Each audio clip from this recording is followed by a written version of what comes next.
Hi everyone, welcome to day 2 of our Morgan sew along. Today we're going to be sewing up our bodice. Just for reference, I'm doing the ruched bodice, but of course if you're doing the plain bodice, your steps will look a little bit different from mine. First up, we're going to make the straps to create the ruched effect on the bodice. So I'm going to sew them into tubes with right sides together using a 1/4 inch seam allowance. So we're just sewing down the long side, and you'll do that again with a 1/4 inch seam allowance.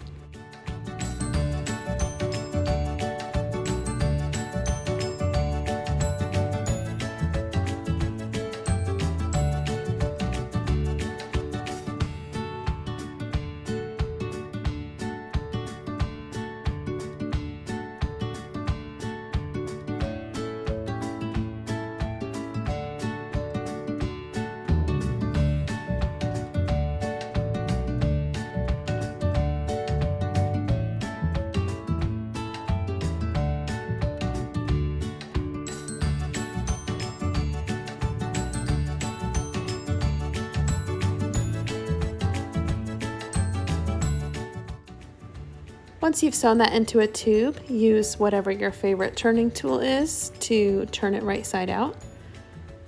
You do not need anything fancy. You can do it just with a bobby pin, a safety pin. Lots of people like to use chopsticks. You can really use simple things that you already have around the house. Although I do love to use this turning tool.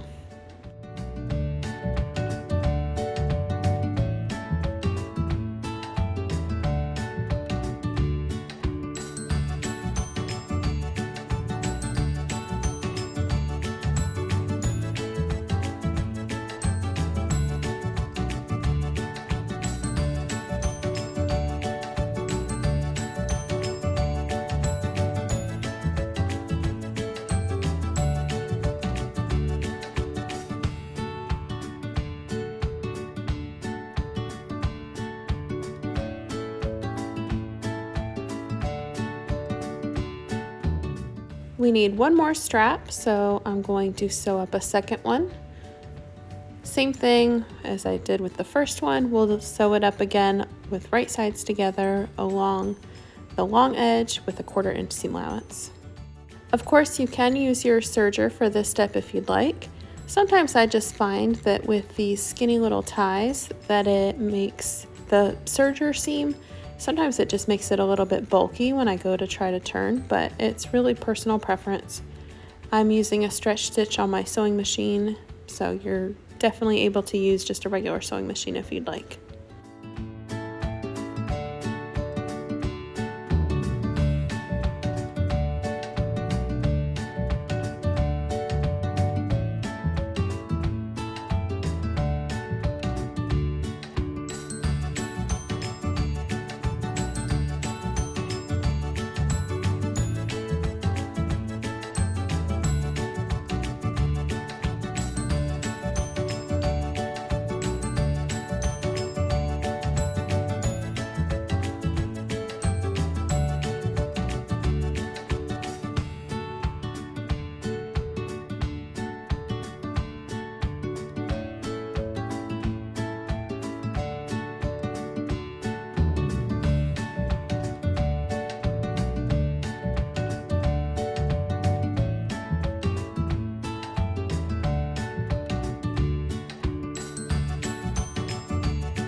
Once you have both of those sewn up and turned right side out, you can set them to the side for just a bit, and then we will start on our front bodice.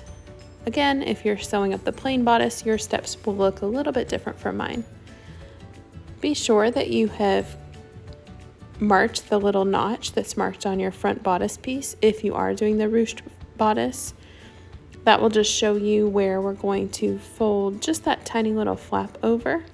So you'll fold it toward the wrong side just by a 1/4 inch, and you can see it is a little bit tricky, so you can use hem tape or a washable glue or something like that if you need a little bit of help keeping that flap down while you top stitch it.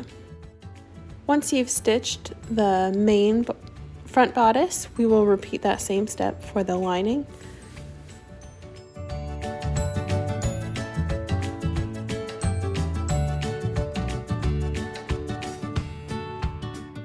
After you've stitched down that small little flap on the center front, we're going to stitch the front neckline. So to do that, we will place our main and our lining pieces with right sides together, and then we'll just match up that neckline.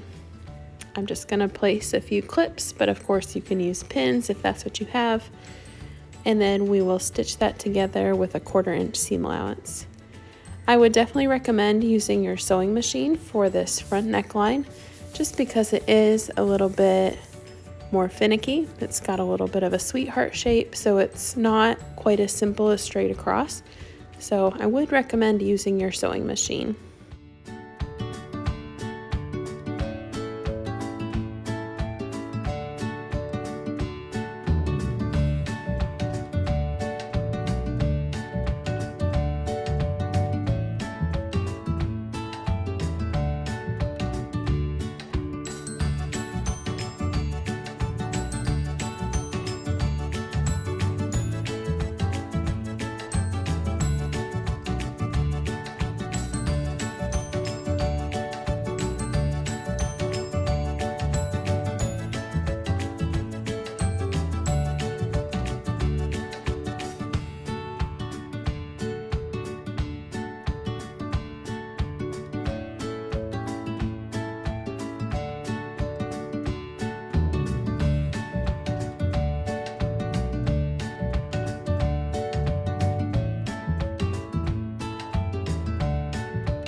After you've stitched the neckline, we're going to add clear elastic to both sides of that neckline. You can use either 1/4 inch or 3/8 inch clear elastic. Either one will work fine.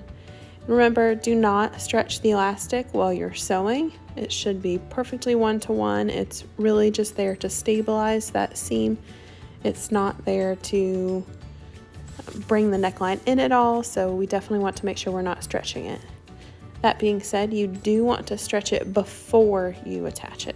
So make sure you exercise that elastic, stretch it a little bit before you attach it, but do not stretch it while you're attaching it to the neckline.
This step is optional, but I do think it makes it so much easier to sew the two casings down our center front. I'm just going to place a couple clips here, and then we'll baste the bottom of the front bodice.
After you've basted your front bodice pieces, we're going to mark where we will put our casings.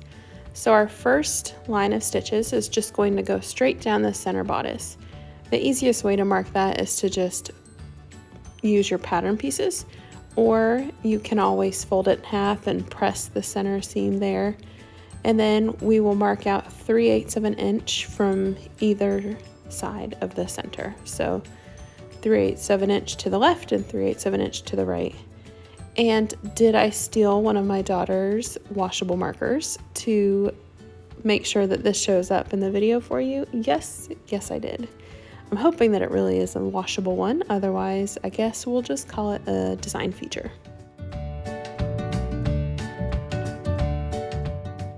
Do make sure that you're using a stretch stitch for these casings.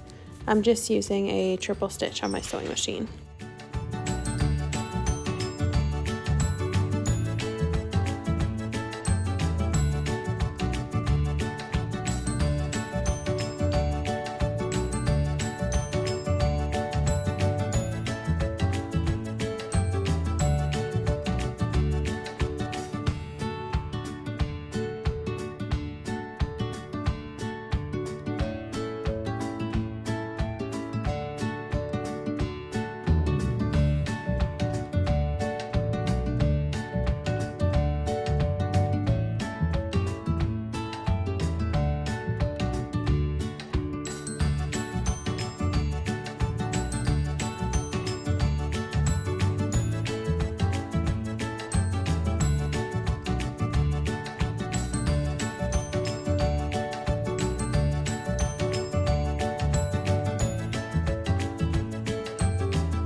Before we can put our ties through those casings, of course, we need to remove our basting stitches.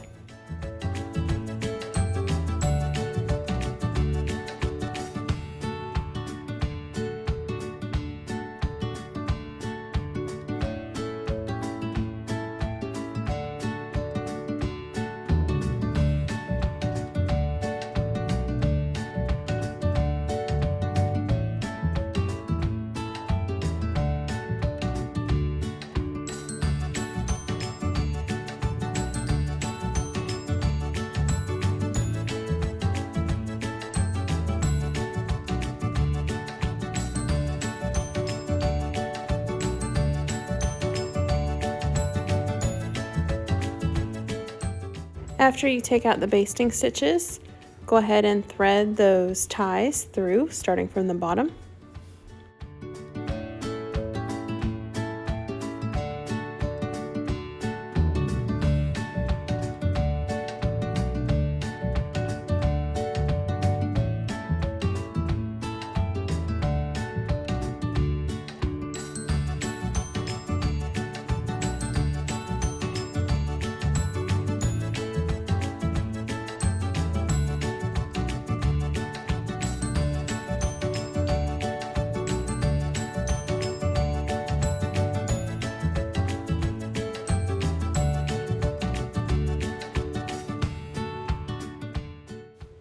I'm just going to put a clip here at the bottom to make sure that this first tie doesn't slide out. before I have a chance to stitch it in, and then I will go ahead and thread my second tie through.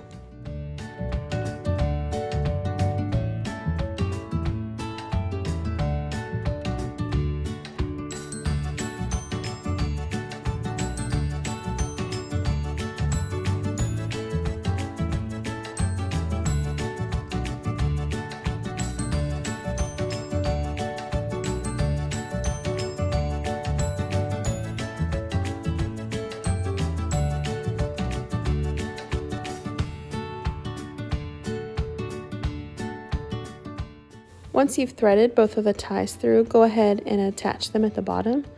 I went ahead and did a full row of stitches. I just used a stretch stitch instead of doing basting stitches, just to give it a little bit of extra security. You could baste them on if you wanted to, and then just catch them when you do the waist seam, but because this is for my daughter and I know she'll be a little rough on the ties, I wanted to make sure that they were really secure in there.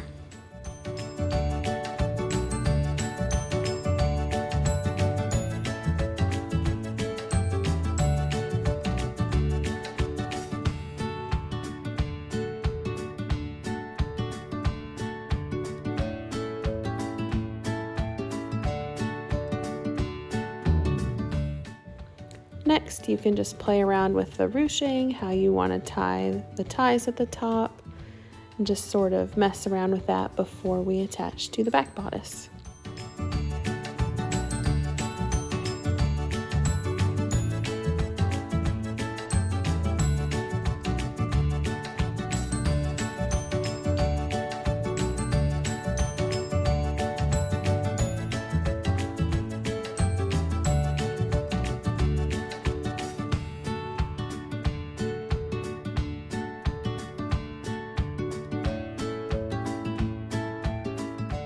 Our next step is to sew up the back neckline, so the neckline on the back bodice piece, and we'll do that by attaching our neckline with right sides together, and we're going to sew the neckline, just the neckline. We are not doing anything with the armholes yet, so we will attach that with a 1/4 inch seam allowance again.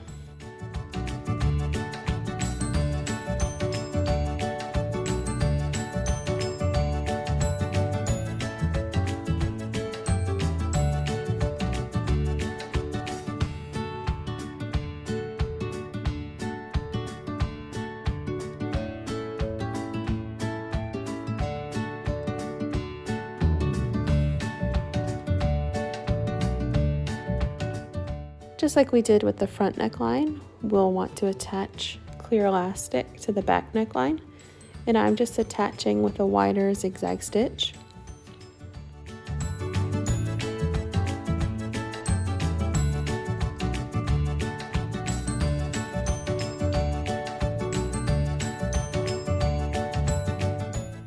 Just another reminder that we do not want to stretch the elastic as we are attaching it to the neckline.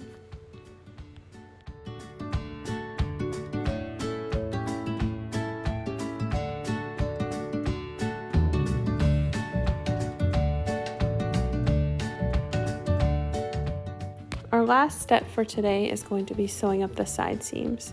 So open up your back bodice, and then we'll lay the front bodice on top. And then we are just going to match up each of the side seams with right sides together. So I'm going to pin the side seams together, actually clip the side seams together. I'm not using pins. And again, that's with right sides together. And then when we sew that up, it will be with a 1/2 inch seam allowance.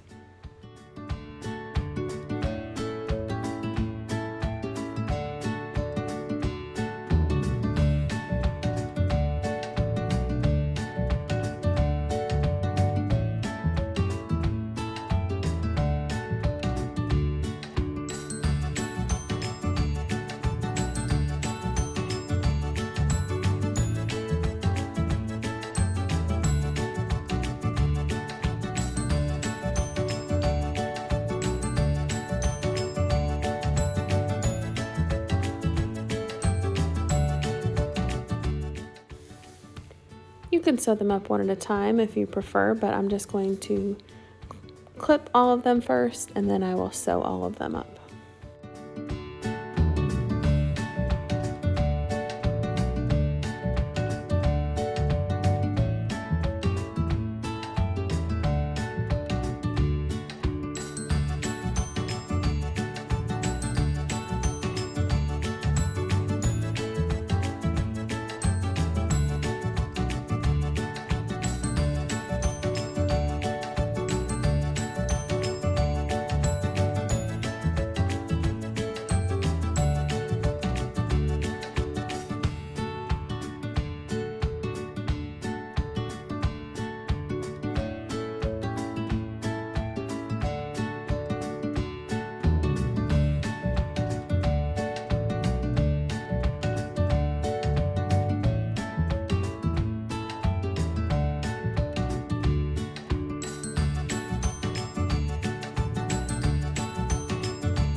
If you wanted to, you could add clear elastic to the side seams.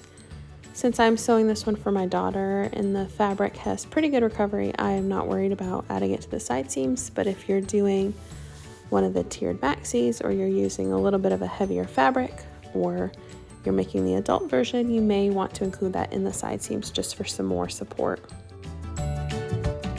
Once you've sewn up your side seams, you can turn your bodice right side out, and that is it for day 2. We'll see you back tomorrow for day 3. See you then.